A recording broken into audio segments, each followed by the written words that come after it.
बिस्मिल्लाहिर्रहमानिर्रहीम, अस्सलाम वालेकुम। मेरा नाम कैसर है। आप इजी वीज़ा यूट्यूब चैनल देख रहे हैं।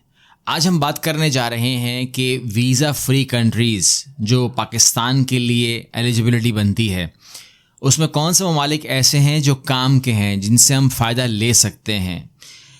ये तमाम बातें करने से पहले, इनकी रिक्वायरमेंट बताने से पहले, कहाँ पर जॉब है, कहाँ पर बिज़नेस है, कहाँ पर आपके और मामलात हैं, करने से पहले मैं ये इन्फॉर्म कर दूं कि वीज़ा फ्री कंट्रीज़ के अंदर भी जाने के कानून होते हैं। ऐसा नहीं है, वीज़ा फ्री कंट्री का मतलब ये नहीं होता कि आप टिकट कटाएं, एयरपोर्ट पहुंच जाएं। ये आप दिमाग में रखें। ऐसे जो लोग करते हैं वो एयरपोर्ट से वापस आ जाते हैं। और सबसे बड़ा मसला यही है, जो सबसे बड़ा मसला है वो एजुकेशन की कमी है, इस बारे में तालीम नहीं है।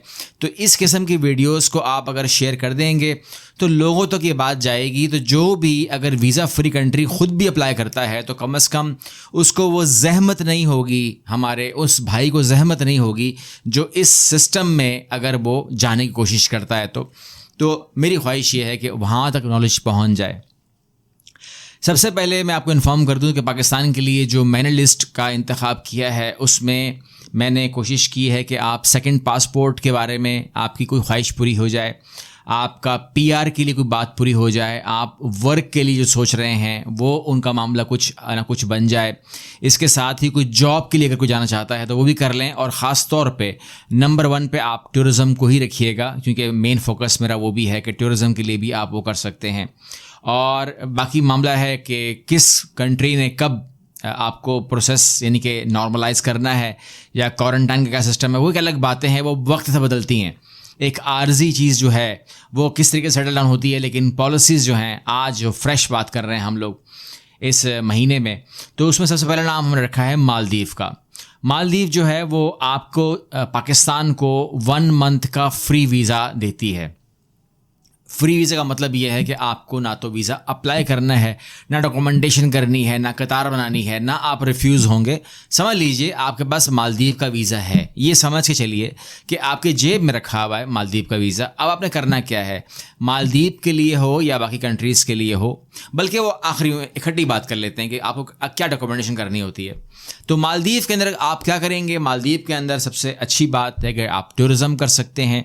बहुत ही अट्रैक्टफुल है वो टूरिज़म के लिए। और जब आप वहाँ टूरिज़म कर रहे होंगे तो आपको बड़ी तादाद में वहाँ भारतीय और पाकिस्तानी वहाँ पर आपको नज़र आएंगे जो अपना बिज़नेस कर रहे हैं, अपनी होटल इंडस्ट्री में काम कर रहे हैं, अपने रेस्टोरेंट पे काम कर रहे हैं। वहाँ पर बहुत सारे पाकिस्तानी वहाँ जॉब कर रहे हैं और भारतीय वहाँ जॉब कर रहे हैं। ऑफ कोर्स वो रेस्टोरेंट्स के अंदर, तमाम मामलात के अंदर आपको नज़र आएंगे, टूरिज़म के अंदर, रेंट कार के अंदर आपको नज़र आएंगे।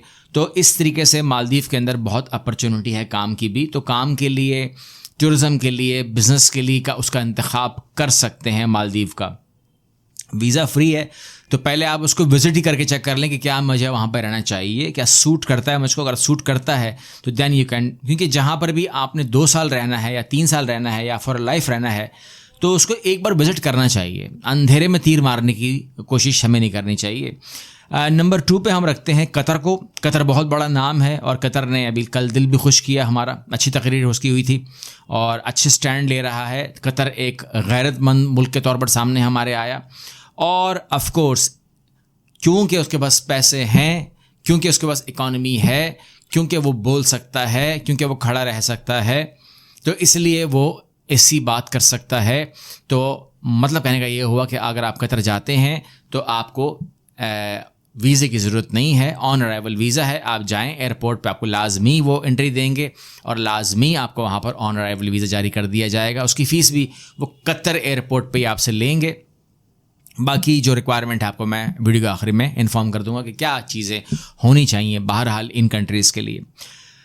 तीसरे नंबर पे जो हम नाम रखते हैं वो सीशल है। सीशल जो है वो एक बहुत ही खूबसूरत कंट्री है और 3 माह का मुफ्त वीज़ा ही नहीं देती, कोई फ़ीस चार्ज नहीं करती आपसे, बल्कि अगर आपको एक्सटेंशन करनी हो तो आप अपनी एक्सटेंशन करवा सकते हैं और वो बहुत ही कम पैसों में, वो आपकी बराए नाम पैसों में वो आपकी 3 महीने की मज़ीद एक्सटेंशन कर देती है। और फिर सिशल के हवाले से स्पेशलिटी अगर आप मुझसे पूछते हैं तो मैं आपको कहूँगा कि it's a very good country for second passport. अगर आप चाहते हैं कि आपके पास एक पासपोर्ट और आ जाए तो फिर आप सिशल का इंतखाब कर सकते हैं। और वहाँ पर क्या करना चाहिए, वहाँ पर बिज़नेस करूँ, कारोबार करूं या जॉब करूं या जो भी आपके वो हो सकते हैं, तो आपको इसके लिए गवर्नमेंट जो है वो 6 महीने देती है।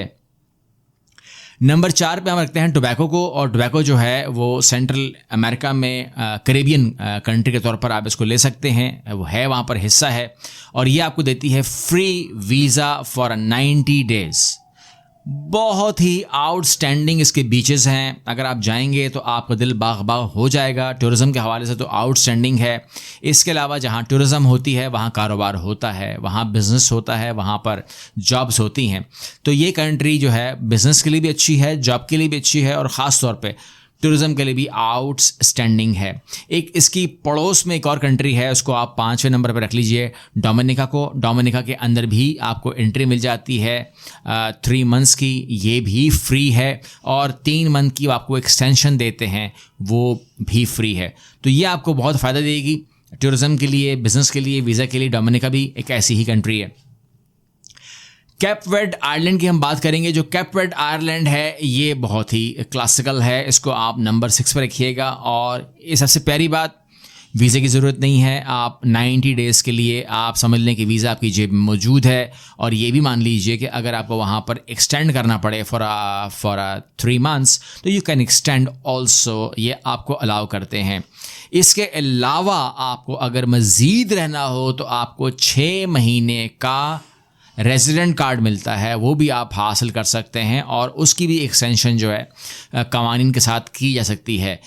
और मज़ीद अगर आप इसमें जाते हैं कि मज़ीद इसको और किस तरह हम मतलब मैंने रहना यहीं पर है, तो फिर ज़ाहिर बात है कि आप अगर वहीं पर रहेंगे तो शादी करेंगे, तो अगर शादी करेंगे तो आप सेम डे एलिजिबल होंगे फॉर अप्लाइंग PR।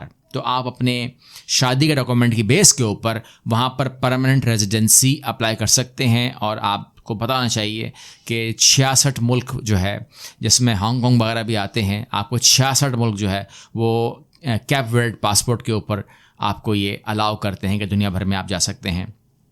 अब ज़रूरी बात वो ये आ गई कि वीज़ा फ्री कंट्रीज़ के अंदर या प्रेयर वीज़ा जहाँ पर अवेलेबल रिक्वायरमेंट नहीं होती है। पाकिस्तान के पास इस टाइम तकरीबन 32 ममालिक हैं जहाँ पर पाकिस्तान जा सकता है बग़ैर किसी वीज़ा के, तो या ऑन अराइवल भी आप कह सकते हैं उसको। लेकिन आपको फीस तो फिर आपके हाथ में क्या होना चाहिए, आपके हाथ में जो चीज़ें होनी चाहिए वो कंफर्म टिकट होता है। सबसे ज़रूरी होता है कि आपके पास कंफर्म टिकट हो। इसके अलावा आपके पास कंफर्म होटल हो जो वेरीफाई हो जाए। पाकिस्तान के एयरपोर्ट पे ही उसकी वेरिफिकेशन आपसे हो सकती है, उसके बाद पहुंचने के बाद भी हो सकती है। तो अगर आप बगैर वीज़ा के जा रहे हैं, टूरिज़्म के लिए जा रहे हैं, किसी भी काम से जा रहे हैं, तो ये तो नहीं हो सकता कि आप कहेंगे जी वहाँ पर मेरा कोई रिहाइश है, दोस्त होगा आपका वहाँ पर, रिश्तेदार भी होगा, इसमें मुझे कोई डाउट नहीं है। लेकिन आपको होटल बुक करना पड़ेगा। और अगर आप रिश्तेदार की बात करते हैं तो डॉक्यूमेंटेशन लंबी हो जाएगी, इसलिए आप होटल पे जाएं। आप 7 डेज़ का, 3 नाइट्स का, जितना भी आपका एक आइडियल वो है स्टे है, उसको आप प्रूव करने के लिए अपने ओरिजिनल होटल बुकिंग लगवाएंगे। इसके अलावा जो मुल्क आपसे ट्रैवल इंश्योरेंस मांगते हैं, आप ट्रैवल इंश्योरेंस लगाएंगे। जो आपसे टेस्ट मांगते हैं, चाहे वो पोलियो हो, चाहे वो इस वबा का हो, तो वो आपको टेस्ट लगाने पड़ेंगे। और जो भी उनकी हिदायतनामा होता है उसके अंदर जो पॉइंट लिखे होते हैं कि अगर आप विज़िट का प्रोग्राम बना रहे हैं तो फिर क्या क्या आपके पास होना चाहिए, तो वो डॉक्यूमेंट पूरे करने पड़ते हैं। वीज़ा नहीं है तो कोई बात नहीं, वीज़ा के अलावा जो चीज़ें हैं वो आपके साथ जाती हैं। और आपको फिर वो एयरपोर्ट क्रॉस करना है पाकिस्तान का, और आपको एयरपोर्ट क्रॉस करना है वो वाला भी जहां आप पहुंच रहे हैं। तो इसके लिए आपके अगर पासपोर्ट अगर ब्लैंक ना हो, ज़्यादा अच्छी बात है। ब्लैंक पासपोर्ट के ऊपर एक वीज़ा फ्री कंट्री को लगाना थोड़ा सा, ज़्यादा नहीं, लेकिन अगर आपके अंदर जान नहीं है, बोल नहीं सकते, या आपके चेहरे पे घबराहट आ जाती है और आप प्रेशर कबूल करते हैं, तो 2 बातें हो जाती हैं, या तो आपको एंट्री ही नहीं मिलती है या फिर आपका ख़र्चा हो जाता है, जो सच्ची बात है।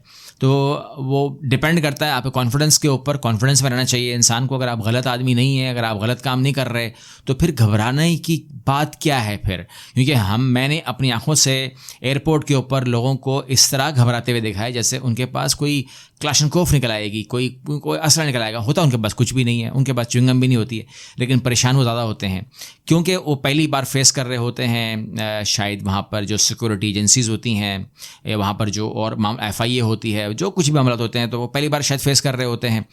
हमारी तरह वो ढीठ नहीं हो चुके होते, वो बार बार रोज़ाना की वो नहीं होती उनकी। तो लिहाजा आप जब प्रैक्टिस करेंगे, जब आप 2-3 एयरपोर्ट क्रॉस करेंगे तो you will be very use to. पहले दिन शायद आप 2-piece सूट पहनेंगे, दूसरे दिन आप शर्ट में जाएंगे, तीसरे दिन आप टी शर्ट में जाएंगे, और चौथी ट्रिप में आप इंशाल्लाह शॉर्ट में आप एयरपोर्ट पार कर रहे होते हैं। ये एक बिहेवियर आदमी का बन जाता है, इसको कहते हैं टूरिस्ट बिहेवियर होता है, वो आपका हो जाएगा। टूरिस्ट बिहेवियर के लिए मैं कुछ खास वीडियोस आपको देना चाह रहा हूँ, वो मैं इस चैनल पर अगर आप रहेंगे तो आपको वो मिल जाएगी। चैनल को सब्सक्राइब करना आपका काम है, वीडियो देना मेरा काम है, फ्री ऑफ कॉस्ट है, इसकी सब्सक्रिप्शन आप कीजिए। इंशाल्लाह आपको एक से बढ़कर एक नॉलेज देने की कोशिश करूँगा। जो बिहेवियर्स हैं, जो चीज़ें रास की हैं, आपके सामने खोल दूँगा, इंशाल्लाह आपको काम ही आएंगी। इंशाल्लाह अगली वीडियो मिलेंगे। अपना बहुत सारा ख्याल रखिएगा, चैनल को सब्सक्राइब कीजिएगा, लाइक कीजिएगा, शेयर कीजिएगा। अल्लाह हाफ़िज़।